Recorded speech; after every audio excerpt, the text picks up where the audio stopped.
Bienvenidos a la conferencia del Gran Engaño, en nuestro tercer año aquí. Precisamente hoy vamos a tener un tema que creo que es realmente interesante, pero que vale la pena avisaros de algo. Sin prejuicios.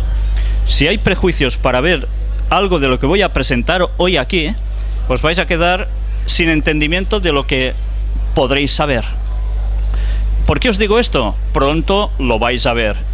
Vamos a presentar descubrimientos arqueológicos que no interesa mucho que salgan a la luz. Y vais a ver realmente cosas sumamente interesantes. Lo que nos quieren ocultar. Hallazgos de gigantes en la Tierra. ¿Qué veis aquí? Esto es un texto bíblico escrito hace muchísimos años, en el cual hablaba de que había gigantes en la Tierra. ¿Es esto verdad o es un mito que alguien se inventó y lo escribió en la Biblia? Vamos a verlo. Extraído de este libro de Jonathan Gray, encontramos precisamente esto, haciendo referencia a otro escrito anterior, donde aparece precisamente un gigante, como habéis visto en pantalla, de unas medidas tremendas, de más de 3,5 metros de altura, y que estuvo dando vueltas como una feria para ser mostrado, y después, como era de esperar, terminó desapareciendo. Ya veis, no era nada pequeño, 3,70 su altura. Pero esto no es todo. Vayamos al Museo de Fósiles Monte Blanco, en Texas, y mirad qué aparece también aquí. Restos humanos de un hombre de 4 metros, 57 centímetros de altura. Todos estos restos están aún conservados y se pueden ir a visitar. Huella de pisada humana fosilizada en roca de granito. Y esto está en una reserva forestal de Cleveland, en Estados Unidos. Fue descubierta en febrero de 2002. Sencillamente, si miráis la persona que pone el pie encima de la otra pisada totalmente petrificada, nos damos cuenta que parece un pie casi de risa el suyo. La medida es de casi 60 centímetros, equivalente al pie de un hombre de una altura de unos 4 metros. Y aquí tenéis una huella de zapato en terreno de pizarra, en Antelope Springs, en Utah. La ciencia oficial dice que tendría más de 500 millones de años, pero hay un problema, porque hace, según la teoría de la evolución, 500 millones de años, no había humanos en la Tierra. ¿Cómo puede ser esto? Pisadas humanas y de dinosaurio petrificadas halladas en Laetoli, Tanzania. Si nos decían que los dinosaurios y los seres humanos no habían convivido, ¿cómo puede ser que se encuentren pisadas totalmente petrificadas de los dos juntos? Y no es la única. Huellas humanas y de dinosaurios halladas en el lecho petrificado del río Paxuli a su paso por Glen Ross, en Texas. Y ahora nos vamos a este otro museo de evidencias de la creación. Suena extraño, ¿evidencias de la creación? Pero si siempre están enseñando evolución como algo totalmente cierto. Mirad qué hay en este museo, aún más sorprendente y más claro. Pisada de hombre y de dinosaurio encontrada en Texas. Además, la pisada primera fue de hombre y casi automáticamente después de dinosaurio, como si hubiesen salido corriendo uno para acá y el otro para allá cruzándose. ¿Por qué? Pues hay textos que indicaban el porqué de todo esto. Pero seguiremos viendo ahora hallazgos de artefactos sorprendentes. Y curiosamente, mirad un texto que decía de que en el principio del mundo existían personas que estaban trabajando con el bronce y el hierro. Mirad una vez más qué hay en este museo. ¿Veis algo extraño? Un martillo incrustado en roca. ¿Cómo es posible esto? Pues aquí hay toda una descripción del metal, dónde fue hallado, etcétera, etcétera, para que lo veáis mejor. Esto no son bromas, esto existe y lo podéis visitar. Si vamos a este otro museo, el Klerksdorp, ¿Qué encontramos aquí? Esfera metálica con ranuras. No sé si os dais cuenta, en mitad de la esfera. Fue hallada en un estrato en Ottosdal, Sudáfrica. Según la ciencia oficial, la esfera tendría unos 2.800 millones de años. Pero no habían humanos en la Tierra en ese entonces. ¿Quién la hizo? ¿O es que el cómputo de años en verdad no cuadra con lo que nos están explicando? Aquí tenéis más detalles, porque además están vacías por dentro. Y ahora vamos a centrar el tema básicamente en este señor, el arqueólogo aficionado Ron Wyatt. Un señor que murió en el año 1999. Nosotros tuvimos la oportunidad de entrevistar a su familia. Fue un momento impresionante. Y vais a ver qué es lo que Ron Wyatt tenía en sus manos. Primero de todo, él también halló huesos de seres humanos gigantes. Mirad precisamente este hueso, de qué parte está extraída del pulgar derecho. Más detalles. Pequeños no eran, ¿eh? El Arca de Noé. ¿Sabéis que se ha hecho una película recientemente sobre el Arca de Noé? Diciendo auténticas barbaridades fuera de lugar. Es Hollywood, ya se sabe. Pues este señor encontró el Arca de Noé en el monte Ararat. ¿Es broma? La Biblia hacía referencia que en el monte Ararat, en Turquía, es donde el arca, después del gran diluvio universal, se aposentó. ¿Es un mito, sencillamente? Pues ahora veréis si esto es un mito. Primero de todo, algo que le puso a él sobre la pista es esta fotografía. En 1959, al examinar rutinariamente fotos aéreas de su país, el capitán del ejército turco, Lilan Durupinar, se encontró con la formación que veis aquí en la foto, a 1900 metros de altitud. 17 años más tarde, en 1977, Ron Wyatt visitó el lugar. Obteniendo un permiso oficial, Ron y otros llevaron a cabo una investigación más a fondo durante un periodo de varios años. Utilizando detectores de metales, escáneres de radar del subsuelo, pruebas de laboratorio, análisis químicos, etc., sus resultados fueron bastante sorprendentes. La evidencia era innegable. En diciembre de 1986, después de un trabajo de investigación por parte de sus propios científicos, miembros de la Secretaría de Relaciones Exteriores, el Ministerio del Interior y los investigadores de la Universidad de Ataturk se reunieron y finalmente llegaron a la conclusión de que estos eran, de hecho, los restos de la mítica arca. En reconocimiento por su trabajo, Ron fue invitado como el invitado de honor en la inauguración del nuevo Parque Nacional el 20 de junio de 1987. Este lugar aún está edificado en Turquía. En mayo de 1989 se inauguró el centro de visitantes. Y podéis pensar, ¿puede ser? ¿Os dais cuenta de la fotografía que nos ha servido de portada? La misma que veis aquí. ¿La veis mejor ahora? Cuando los científicos, entre comillas, llegaron a este lugar, dijeron, después de tomar unas medidas, eso sí, es una curiosa formación rocosa que coincide con las medidas que se daba del Arca de Noé en la Biblia, tanto en largo como en ancho. Pero es una formación rocosa, nada más. Esas fueron todas las pruebas científicas que ellos hicieron sobre el lugar. Ron Wyatt, gracias a Dios, hizo algo más. Mirad otra fotografía vista desde otra perspectiva del Arca de Noé. Totalmente petrificada, ¿eh? Pero además os he de decir que la madera era bastante distinta de la que tenemos ahora. Aquí otra perspectiva, el hundimiento achatándose de las paredes del Arca de Noé, lo que ha provocado lo que veis en la fotografía superior. De distintos pisos se hundieron. Y mirad también aquí, materiales de composición del Arca de Noé. Podéis encontrar de qué estaba hecha. Aleaciones también.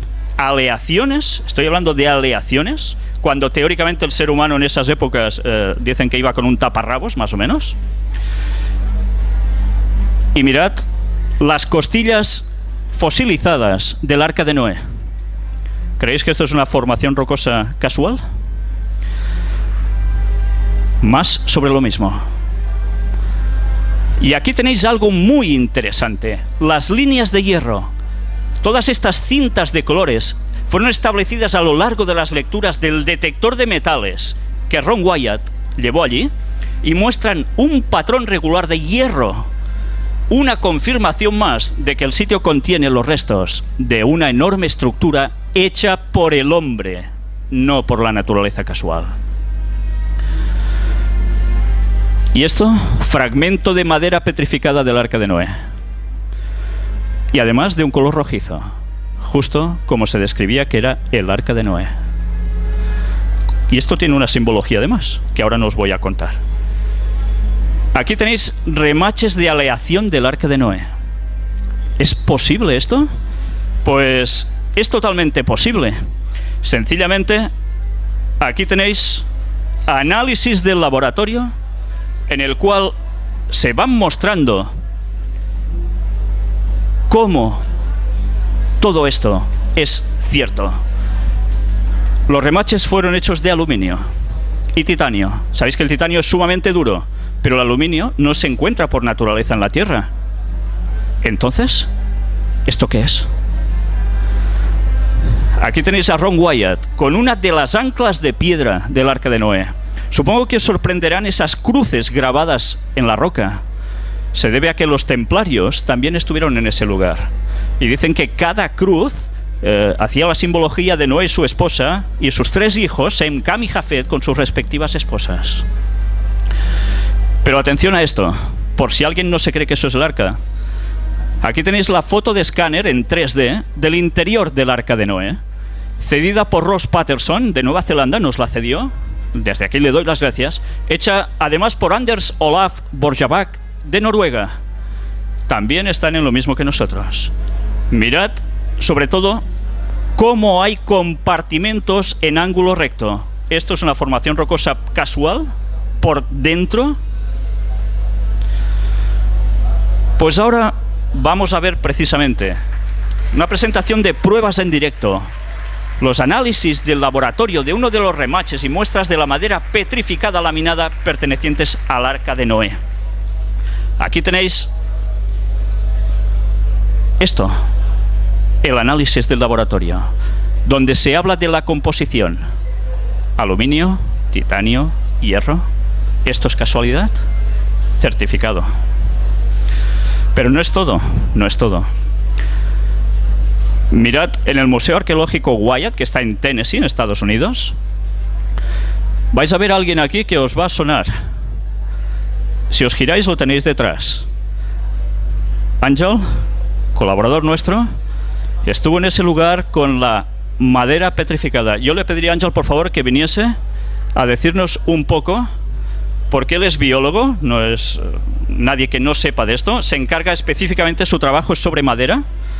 Por favor, Ángel, explica algo. Bueno, buenas. Yo me dedico especialmente al análisis de estructuras de madera antigua. Evidentemente no soy paleontólogo ni paleogeólogo, pero al tocar el material, al tocar la textura, la forma, los dibujos de la superficie de la corteza, el corte, es muy interesante porque es un tronco. Y además, en otros cortes que habéis visto antes, os han mostrado el corte transversal de la madera. Ese corte que habéis visto en aquella muestra tenía 3 líneas de madera encolada. Ahora no lo estáis viendo, pero si lo paséis luego por el stand, veréis el detalle. Veréis que son 3 líneas de madera con una franja totalmente recta y perfecta, donde se ha encontrado una cola sacada de la resina de árbol. Del análisis sale que es resina de árbol, que une la madera de manera brutal, incluso superior a las mejores colas de hoy en día. La madera fue desestimada como madera en 1960 porque los primeros que llegaron cogieron trozos y vieron que no tenían anillos. Entonces dijeron, esto no es madera. Resulta que en la época en que el Arca de Noé cayó, el clima no era con estaciones como ahora, era totalmente uniforme. Los árboles crecían como en el trópico. a una velocidad constante, sin cambios. Entonces la madera crecía de manera uniforme. Luego los análisis de carbono muestran mayor concentración de carbono en estos elementos que en la tierra que hay alrededor. O sea que es madera petrificada. Y bueno, yo creo que ya he dicho lo que tenía que decir. Para más información, pasar por allí y podemos hablar más en profundidad, porque la verdad es que es emocionante. Doy las gracias, Ángel. Creo que la información, ya veis, es de primera mano. Y ahora vamos a mostrar otro descubrimiento que dicen muchas personas. Esto, imposible. Sodoma y Gomorra. Todos habéis oído hablar de Sodoma y Gomorra, ¿verdad? Hay una palabra que precisamente deriva de uno de estos nombres, Sodoma. Pues bien, en la Biblia se hablaba de Sodoma y Gomorra y que son destruidas debido a la gran corrupción que hay allí por fuego y azufre que cae del cielo. Y a través de la Biblia se habla de que realmente esto fue así, se da por cierto, incluso en el Nuevo Testamento. Vamos a ver unas imágenes extraídas del vídeo de Art Discovery sobre arqueología en Gomorra. Art Discovery son nuestros compañeros en Tennessee, el museo que habéis visto antes, de Wyatt. Pues mirad estas fotografías, los restos de la ciudad de Gomorra en Israel. Esto no es montaña porque sí, es construcción humana. Además, sus ángulos dan prueba de ello. Miradlo desde distintas perspectivas. Y a través de estas imágenes vais a ver también esto. ¿Os dais cuenta? Esto no se hace solo. Y una pirámide en forma de zigurat en Gomorra, en Israel. ¿Cómo puede ser también pirámides en Israel? ¿Y en forma de zigurat? ¿Por qué? Pues era la adoración pagana de esos tiempos, que se ha extendido por todo el mundo a través de todas las culturas. Esto sería como debería ser más o menos originalmente, muy parecida, en pequeño, a la Torre de Babel, con templo incluido, y también restos de una esfinge en Gomorra. ¿No suena a Egipto también? Pues sí. Aquí lo tenéis. Todo esto no se hace solo. Miradlo desde distintas perspectivas. ¿No recuerda la esfinge? Con el león, famosa. Pues bien, ahora aquí veis gotas de la lluvia de azufre caída precisamente sobre Sodoma y Gomorra. ¿Es verdad lo que decía el texto bíblico? Pues os vais a sorprender más. Mirad estas otras imágenes. Y no solo esto. Aquí tenéis a Ron Wyatt mostrando parte de estas gotas que caían. Y no nos vamos a conformar solo con verlo. Aquí veis de cerca una de estas muestras de bola de azufre. Pero ahora vamos a ver muestra en directo para que vosotros podáis tocar una de estas gotas, si queréis, de este azufre, que tiene una gran particularidad. ¿Sabéis? El azufre que hay normalmente por todas partes de la Tierra tiene una composición natural de un 40% azufre. ¿Sabéis? Justo en ese lugar, el azufre es de un 98,4%, su pureza. Esto es de análisis de laboratorio. Ya veis, no me lo invento. Y esto no es todo. Aquí tenéis el azufre, parte de esta gota, la tengo partida aquí. Os dejaré si queréis tocarla. Os advierto que cuando la toquéis os deberéis lavar bastantes veces, porque la potencia que desprende es brutal. Y su olor también, ¿eh? Luego, si queréis, podéis pasar por el stand y allí lo podréis tener en vuestras manos. Y mirad también aquí cómo se ha extraído. Esta es una de las tantas gotas sobre Sodoma, Gomorra y las ciudades de la llanura en ese lugar. Extraída y puesta aquí para que todos vosotros la podáis ver. Es una cesión directa del Museo Wyatt para que la podáis comprobar por vosotros mismos. O sea que, desde luego, esto sucedió de verdad y las pruebas están. ¿Lo habíais oído alguna vez por televisión? Que no. Pero ahora vamos a ver más hallazgos que hizo Ron Wyatt en el Mar Rojo. ¿Sabéis?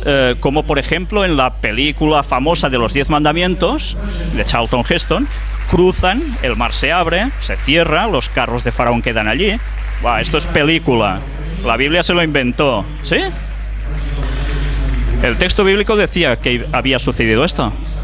No os lo voy a leer para ir deprisa, tenemos poco tiempo, pero aquí lo encontraréis todo.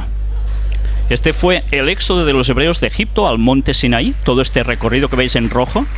Mirad que cuando tienen que cruzar el Golfo de Acaba, claro, tienen que pasar por mar. ¿Cómo lo iban a hacer?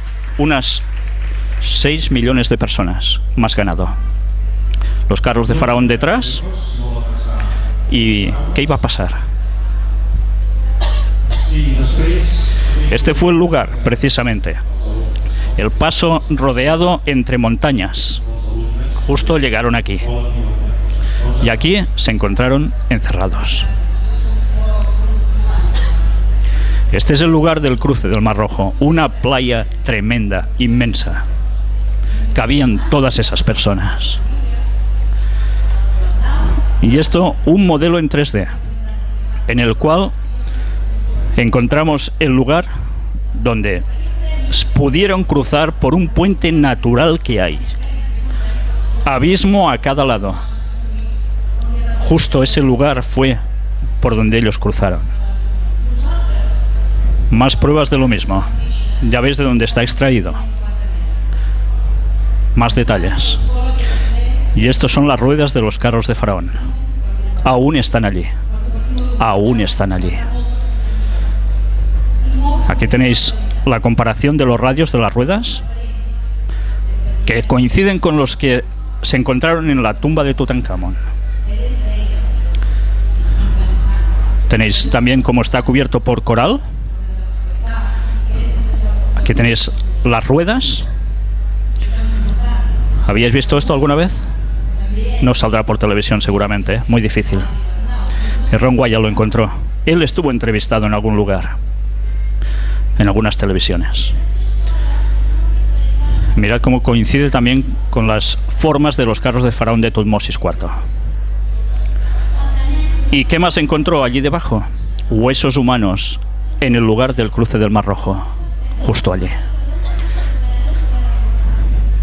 Y por si fuera poco, pezuñas de caballo, los que llevaban los carros. Fueron hallados allí y se encogieron debido al estar en el mar por el 70% aproximadamente de su tamaño original. Pero allí tenéis las pruebas. Y esto es un pilar que Ron Wyatt encontró también, que parece ser que el rey Salomón erigió para denotar precisamente el cruce por ese mar. Y la gente decía que eso era un mito. Aquí lo tenéis. Y la peña de Oreb, un lugar que los textos dicen que salió agua donde no había, en tal cantidad que dio a beber a todos ellos. Pues aquí la tenéis, la peña partida. En distintas fotografías que hemos mostrado en todas las conferencias que hemos dado hasta ahora, se ve cómo el agua erosionó totalmente esta parte. ¿De dónde salió tanta agua? Pues el texto bíblico lo decía. Y el monte Sinaí, sabéis que en la película se le da los 10 mandamientos a Moisés y que la Iglesia Católica dice que está en otro lugar. Pues no, no está en el otro lugar, está, como dice el texto, en un lugar que ahora diríamos que es Arabia Saudita. Y mirad qué sucedió precisamente en esa cumbre donde la Biblia dice que se le dan los 10 mandamientos a Moisés. Está carbonizada. El texto dice que Dios descendió allí con un fuego abrasador. Esto no está quemado con cerillas, ¿eh? Es roca, basalto, entre otras cosas. En el museo, ¿qué vemos? Aquí tenéis Ángel y nos va a explicar qué tuvo entre sus manos. Bueno, evidentemente esto no es madera, o sea que no puedo explicaros mucho. Pero sí que el director del museo me comentó que esta era una de las rocas que había en la cima del monte Sinaí. Sí que es verdad que parte de las rocas era algo de basalto, pero sí que había otras rocas que estaban de negro en su exterior, pero al romperlas eran blancas por dentro, o eran de otro color, más grisáceo. O sea que estaban carbonizadas en su exterior, pero no en su interior. O sea, no eran rocas negras en esencia, sino que se carbonizaron luego. Pues gracias. Él también las tuvo en sus manos. Y además allí cuenta la Biblia de que se erigió un altar donde adoraban a un becerro de oro. Pues mirad, el lugar aún está, y está vallado para que nadie entre allí, porque Arabia Saudita no permite la entrada a nadie en ese lugar. ¿Por qué creéis que es? Ya sabéis, ellos son musulmanes. Si aceptan esto, tienen que aceptar muchas otras cosas que no les interesa. Mirad incluso un petroglifo del becerro de oro dibujados alrededor del altar, donde hacían sus adoraciones y sus sacrificios. Y se han hallado también inscripciones en hebreo antiguo en el desierto de Sinaí. Aquí tenéis más. ¿Veis la imagen de la derecha arriba? El candelabro de 7 brazos, esculpido en roca, un petroglifo. Y otra inscripción en petroglifos. La halló el Dr. Kim, un señor coreano que también trabaja más o menos dando pruebas de lo mismo que nosotros. Él estuvo en ese lugar y lo halló. Pero ¿sabéis? Ron Wyatt encontró también el Arca de la Alianza. ¿Sabéis? La famosa Arca de Indiana Jones en busca del Arca perdida.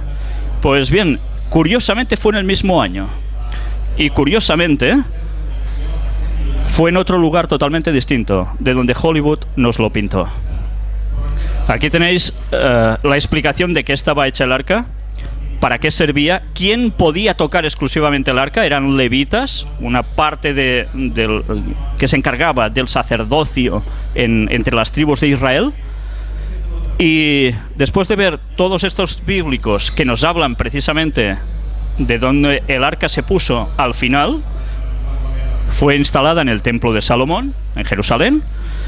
Después llega un momento en que los ejércitos de Babilonia sitian Jerusalén, destruyen también el templo, pero el arca no se la llevan porque no la encuentran. El Arca de la Alianza ya no estaba allí. Precisamente los textos bíblicos nos hacen referencia a que alguien se la llevó y la escondió. Esta es la ilustración del Arca de la Alianza según la describió Ron Wyatt. ¿Y sabéis dónde está? Aquí lo tenéis. Él excavando en el lugar. Está a los pies de la ladera del monte Gólgota o del Calvario, en Jerusalén, fuera de murallas. Vais a ver distintas imágenes de los túneles que él excavaba con permiso del gobierno de Israel, que después no quisieron ni decir que conocían a Ron Wyatt. Él tuvo que presentar pruebas al respecto. Los agujeros que él iba cavando para pasar, ya veis de qué modos. Y él se regía por los textos bíblicos para hallar dónde estaba el Arca de la Alianza, entre otras cosas que encontraréis en las conferencias. Y esto es una granada de marfil perteneciente al primer templo de Jerusalén, hallada por Ron en la cueva de Sedequías, que es una de las cuevas que lleva precisamente al lugar donde está el Arca de la Alianza. Mirad una de las pruebas que él tuvo que mostrar, porque decían que no lo conocían de nada, que no le habían dado ni permisos a él de nada. Dan Bajat es el exdirector de Antigüedades de Jerusalén. Aquí tenéis a Ron Wyatt en el momento en que le estaba dando cosas, artefactos que él encontró precisamente en ese lugar. ¿Y qué más encontró Ron Wyatt allí? Bien, he de deciros algo antes de entrar en este detalle. Ron Wyatt no sacó el arca a la luz, no pudo extraerla. Alguien le dijo que no podía ser. Pero el arca saldrá dentro relativamente de poco tiempo a la luz. Todos estos datos los encontraréis cuando entréis en nuestro blog oficial del Gran Engaño, porque allí está explicado todo con muchos detalles. Y entenderéis por qué el gobierno de Israel está escondiendo este hecho, entre otros. Aquí tenéis el monte Gólgota, o llamado también de la calavera. Mirad estas cavidades. ¿Entendéis por qué se llama de la calavera? Para la tradición católica, el monte de la calavera, donde fue crucificado Jesús, está en otro lugar. No era el lugar correcto, para variar, como tantas cosas. Este es el auténtico lugar del monte Calavera. ¿Y qué hay allí precisamente? Aquí lo tenéis a él, junto a uno de sus hijos, cavando en ese lugar de la crucifixión de Cristo. ¿Y sabéis qué encontró allí? Esto que veis es la piedra que cubría el agujero cuadrado, que es excavado en la roca de 60 centímetros de profundidad. Había 3 agujeros. ¿Recordáis que el texto bíblico dice que la crucifixión Jesús estuvo en medio y 2 ladrones a su lado? Pues los agujeros fueron hallados. Y esta roca es la que cubría como tapa ese lugar. ¿Sabéis? Cuando al crucificado se lo iba a poner en pie, a erigir la cruz, era arrastrada hasta que caía de repente en estos 60 centímetros. Imaginaos eso estando perforado. Qué impacto, ¿eh? Pues aquí tenéis a Ron cuando sostiene la tapa de piedra de ese agujero. Es el mismo que veis allí. Y esto es una reconstrucción del verdadero lugar de la ubicación de la escena de la crucifixión de Cristo. Mirad qué hay debajo. ¿No veis nada? El Arca de la Alianza está ubicada justo debajo, a 6 metros de profundidad de donde estuvo la cruz de Jesús. Y algo cayó allí encima. La sangre de Jesús. ¿Sabéis que la Biblia narra de que hay un terremoto justo en el momento de la crucifixión? Se abren las rocas y su sangre, ¿recordáis que el relato dice que un soldado romano lo atraviesa con su lanza el costado? Y de su costado brota agua y sangre, pero brota en fuerza, con toda su fuerza. Pues eso se asentó en ese agujero. Y cuando hubo el terremoto, bajó el agua con la sangre. Y precisamente es lo que cayó justo encima del propiciatorio, que es la tapa donde el texto bíblico dice que se aparecía la presencia de Dios.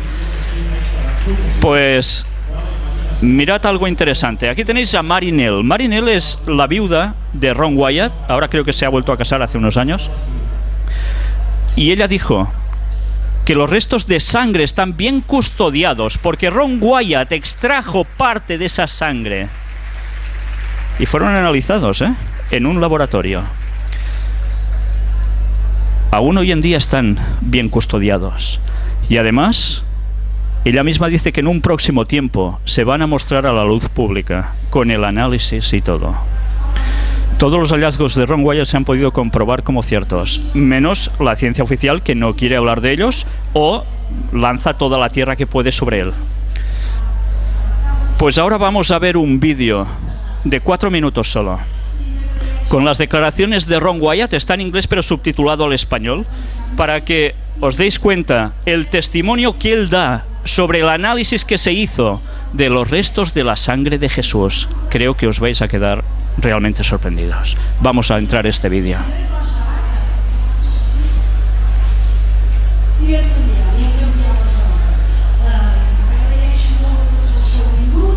Good evening, Ron. Thank you very much for all 3 for seminars. Wonderful, thank you. My question is that you said that you had the blood of our Lord examined by the Israelis. That's correct. What was their determination of that? Okay. Now, we won't be able to take second questions. I'm sorry if you're on your second one, please just step out. I love you, but we're running out of time. Real quickly, okay. Dried blood is dead blood. Everybody knows that, all right? They can test the blood of the pharaohs, the mummies of the pharaohs, all right? There's certain things they can do. They cannot get a chromosome count by any method I'm familiar with, all right? Things keep changing. I don't profess to know everything. However, there's no way I know that you can get a chromosome count out of dead blood. You can get a DNA and some other things, but not a chromosome count, all right? That's done by living white blood cells. Now then, first of all, in this analysis, I took the blood into a laboratory in Israel. I asked one of the people I work with in antiquities, where is a good laboratory that does reliable work? And they said, such and such, such and such. I took it. I just said, please examine this blood and tell me what you can tell me about it. All right? They said, well, look, we're going to reconstitute it. We're going to put it in normal saline and keep it at body temperature for 72 hours with gentle swirling. All right? That's their business. That's great. I said, now I want to be there when you check it out. They said, fine. So I was back. They checked it out. I said, now, they said it's human blood. We can tell that. They did whatever tests they need to do. And then I said, take some of the white blood cells and put them in a growth medium and keep them at body temperature for 48 hours. And they said, well, that'll do no good because it's dead blood. I said, would you please do that for me? And they said, okay, we'll do it. So anyway, I said, I want to be there when you take it out and examine it. So I was back there. They took it out, examined it under a microscope, and the one technician called the other one over there, and then they called the boss over there, and they were talking Hebrew a mile a minute there for a little bit, and they looked at me and they said, Mr. Wyatt, this human blood only has 24 chromosomes in it. Everybody else has 46. You see, 23 from your mother, 23 from your father, 22 autosomes from your mother, 22 autosomes from your father. You get an X from your mother, you may get an X or a Y from your father, all right? This blood had 23 chromosomes from the mother's side, one Y chromosome only. You see, the child could not have developed if they hadn't had the autosomes from the mother. So all of his physical characteristics were determined by his mother's side of the family, her autosomes.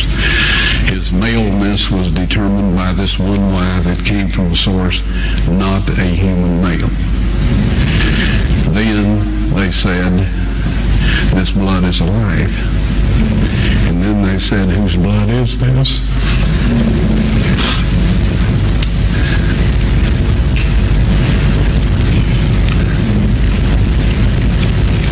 I said, it's the blood of your Messiah.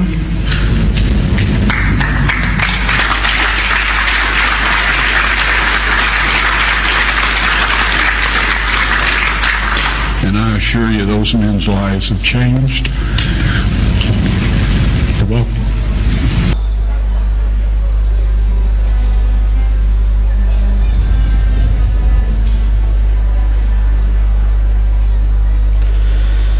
Bien, este testimonio suyo personal viene dado por algo muy especial. Ron sabía de qué estaba hablando. Ron Wyatt, su profesión era anestesista. Conocía muy bien el tema de cromosomas, de cómo la sangre cuando se seca ya no hay nada a hacer. Pero a Ron alguien le dijo lo que debía hacer para que esa sangre pudiese ser analizada. Si queréis saber quién fue el que le dijo eso y qué más conclusiones se llegaron a sacar de todo esto, os recomiendo que entréis en la página oficial del Gran Engaño. Vais a ver con detalle todo lo que he dicho aquí, pero con mucho más detenimiento. Pero Ron aún halló algo más: la tumba de Jesucristo. No creáis que la tumba de Jesucristo está donde la Iglesia Católica está diciendo, donde el Papa fue precisamente esta semana anterior, en Tierra Santa. Y esta es la auténtica tumba, la tumba del jardín, conocida así. Muy cerca del monte Gólgota, a pocos metros de allí. Sabéis que para ellos el sábado es día de reposo y no podían hacer nada de labor. Por tanto, el entierro tenía que ser muy rápido. Y así fue, porque les llegaba la puesta de sol del viernes, entraba el sábado. Y esta fue una tumba que no era para él, era para José de Arimatea, un hombre rico. Aquí la tenéis con más detalle. Esta ranura que veis en el suelo es por donde pasaba rodando esa gran piedra, como las que a veces vemos de molino, enorme, para tapar una entrada, y es la que se selló por los laterales con unos hierros que aún también se han analizado. Y ahora aquí tenéis el interior de la tumba. Aquí fue depositado el cuerpo de Cristo, que además se han podido comprobar cómo el albañil del momento tuvo que picar rápidamente, hacer la tumba más larga porque Jesús era más alto que José de Arimatea, que le cedió su tumba. Pues bien, además os recomiendo que entréis en esta página discoverynews.net, donde nosotros en el stand tenemos precisamente la publicación que antes de fallecer Ron Wyatt hizo para que todo el mundo pudiera tener resumidos sus hallazgos, con muchas pruebas. Sabéis, hay una entrevista póstuma de Ron Wyatt justo antes de morir de cáncer. Nosotros la pudimos emitir. Gracias a Dios, es impresionante su testimonio, cuando antes de morir sigue afirmando que todo lo que él dijo y mostró es cierto, por más cosas que decían sobre él. Aquí tenéis resumido este escrito con parte de lo que habéis visto hoy aquí. Es científicamente reconocido por una ciencia del tema de la muerte, de los momentos antes de morir, que justo en los minutos, horas, cuando ves la muerte cerca, hay una tendencia a la verdad. No se miente. No hay manera de que la persona que está muriendo mienta. Y eso está reconocido por una ciencia que ahora no recuerdo cómo se llama, creo que es algo de la agonía, que estudia esos momentos previos a la muerte. O sea que es muy interesante que él estando, porque cuando ves la entrevista está realmente mal, sufriendo por ese cáncer, y le cuesta coger hasta aire para decir lo que tiene que decir, y hasta el último momento confirma todo, porque le vuelven a preguntar lo mismo, vuelve a contestar lo mismo. O sea que él estuvo allí, vio, tocó lo que explica. Pues eso sí, la verdad es que cuando oís esa entrevista os pone los pelos de punta, porque todo esto que habéis visto es verdad. Y esto debe hacernos plantear muchas cosas. Si lo que ponen esos textos bíblicos es verdad, ¿por qué se intenta desmitificar a la Biblia? Se dice que todo es mitología, que solo son enseñanzas y que eso no sucedió. Que alguien aporte pruebas de verdad, si todo lo que hemos mostrado hoy no es cierto. Doy las gracias a la familia Wyatt, a sus colaboradores, muy directamente. También al autor de este libro, que os recomiendo, El Arca del Pacto, de Jorge Fleffel Beiza, donde da detalles impresionantes. Él estuvo también con la viuda de Ron Wyatt, entrevistándola, dando datos muy interesantes. Y también el agradecimiento a Richard Reeves, del Museo Arqueológico Wyatt. Y todo esto nos va a servir para algo. Hemos visto cómo terminó Sodoma y Gomorra, ¿verdad? Pues esto va a ser el enlace con el tema de mañana. Y os voy a leer solo un texto bíblico. Ya veis que no os he querido leer ni un texto bíblico. Además contábamos con poco tiempo. Os he dicho, esta conferencia es para verla sin prejuicios, porque si hay prejuicios al respecto, no nos vamos a enterar de nada. Mateo 24, del 37 al 39. Son palabras de Jesús. Y dice: mas como en los días de Noé, así será la venida del Hijo del Hombre. ¿Qué es esto? Jesús estaba hablando de su retorno, su segunda venida. Sabéis que la Biblia está llena de profecías que apuntaban no solo a cosas del pasado, sino a cosas del presente, que cada semana en las conferencias estamos mostrando en noticias de actualidad. ¿Cómo lo corroboran? Pues además Jesús habló de que iba a volver. ¿Y sabéis qué va a suceder entonces? Mirad qué situación planteó él del momento de su retorno, entre muchas otras. Porque como en los días antes del diluvio estaban comiendo y bebiendo, casándose y dando en casamiento hasta el día en que Noé entró en el arca, y no entendieron hasta que vino el diluvio y se los llevó a todos, así será también la venida del Hijo del Hombre, en un momento de corrupción tal como estaba viviendo el mundo antediluviano. Mañana a las 5 vamos a tratar este tema, la fecha del fin del mundo. ¿Hay fecha para el fin del mundo? Tantas veces la gente ha hablado que si los mayas, que si quién, que si...